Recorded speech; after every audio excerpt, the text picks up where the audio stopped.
مش اي مطعم بيعرف يعمل اكل مصري، ومش اي حد مصري نقول له انت مصري. بس لما هنيه مطعم مصري على اصوله، والسعر كمان مش هنقوله. تعالوا، اخر صينيه ظهرت بالمنظر ده كانت ترابيزه الملك فاروق. تعالى لي بقى هنا الممبار. الممبار ده حوار.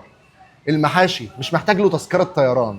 اول ما تاكل صباع محشي من ده هتلاقي نفسك قدام الاهرامات عدل. الحماميه اللي جابت مستر اولمبيا للبيج رامي، حمامه بتلعب جيم، ترابيس وباي وتراي وشغل عالم الحلو والطعم. الملوخيه والتقليه دي مش ملوخيه، دي مهلبيه، دي للتحليه. لو جيت قلت لي ان دي ريشه مش هصدقك، دي ربابه يتعزف عليها لحم. تعال لي بقى في صباع الكفته. صباع الكفته ده قلم رسام اوركسترا في الاوبرا بيعزف فيه. يا جماعه الاكل المصري في لمه هنيه. واقفل الصفحه دي. هتقول لي بعد الصينيه دي هاجي ادفع كتير منه. مفيش كتير منه، في القليل منه والطعم الحلو منه. تعالى لمه هنيه وهتتبسط، وتعالى انت واصحابك ومش هتدفعوا كتير، بس هتتبسطوا بالاكل الحلو والطعم ابو عيون جريئه. لمه هنيه حي الربوه، مخرج 14 بجوار الحسين توب اب.